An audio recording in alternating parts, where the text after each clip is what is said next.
श्वेते वृषे समारूढ़ा श्वेतांबरधरा शुचे महागौरी शुभम दद्यान महादेव प्रमोददा।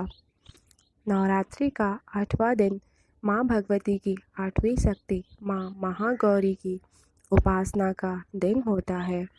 इनकी शक्ति अमोघ और सद्य फलदायिनी है।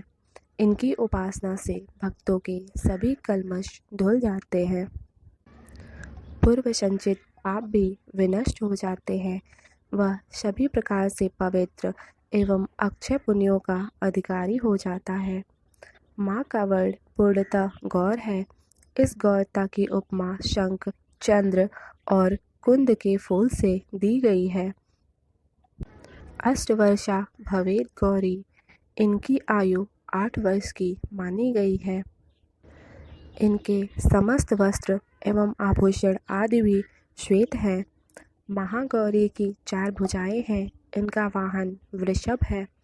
इनके ऊपर के दाहिने हाथ में अभय मुद्रा और नीचे वाले दाहिने हाथ में त्रिशूल है। ऊपर वाले बाएं हाथ में डमरू और नीचे के बाएं हाथ में वर मुद्रा है। इनकी मुद्रा अत्यंत शांत है। माँ के इस स्वरूप को महागौरी क्यों कहा जाता है, आइए जानते हैं। तो प्रियजनों, माँ महागौरी ने देवी पार्वती रूप में भगवान शिव को पति रूप में प्राप्त करने के लिए कठोर तपस्या की थी। एक बार भगवान भोलेनाथ जी को देखकर कुछ कहते हैं जिससे देवी के मन में आहत होता है और पार्वती जी तपस्या में लीन हो जाती हैं। इस प्रकार वर्षों तक कठोर तपस्या करने पर जब पार्वती जी नहीं आती हैं तो पार्वती को खोजते हुए भगवान शिव उनके पास पहुंचते हैं। वहां पहुंचते ही पार्वती जी को देखकर आश्चर्यचकित रह जाते हैं। पार्वती जी का रंग अत्यंत ओजपूर्ण होता है। उनकी छटा चांदनी के समान श्वेत और कुंद के फूल के समान धवल दिखाई पड़ती है। उनके वस्त्र और आभूषण से प्रसन्न होकर देवी उमा को गौर वर्ण का वरदान देते हैं। एक अन्य कथा अनुसार भगवान शिव को पति रूप में पाने के लिए देवी ने कठोर तपस्या की थी, जिससे इनका शरीर काला पड़ जाता है। देवी की तपस्या से प्रसन्न होकर भगवान इन्हें स्वीकार करते हैं और शिव जी इनके शरीर को गंगा जल से धोते हैं। तब देवी विद्युत के समान अत्यंत कांतिमान गौर वर्ण की हो जाती है तथा तभी से इनका नाम गौरी पड़ा। महागौरी रूप में देवी करुणामयी, स्नेहमयी, शांत और मृदुल दिखती हैं।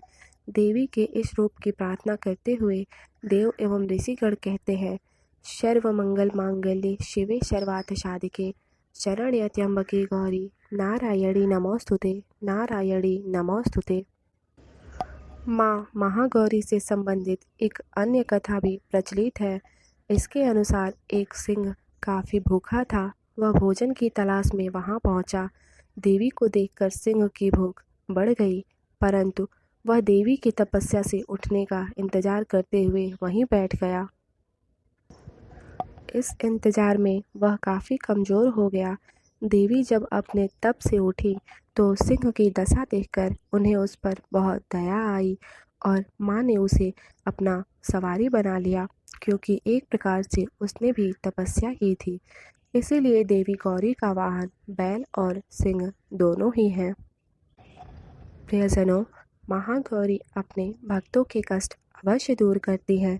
इनकी उपासना से आर्तजनों के असंभव कार्य भी संभव हो जाते हैं। अतः हमें भी माँ गौरी की महिमा का गुणगान करना चाहिए।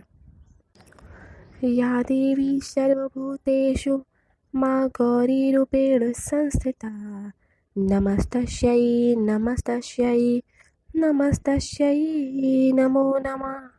अर्थात हे माँ सर्वत्र विराजमान और माँ गौरी के रूप में प्रसिद्ध अम्बे, आपको मेरा बार बार प्रणाम है। हे माँ, हमें सुख समृद्धि प्रदान करें। जय माता दी, जय माता दी।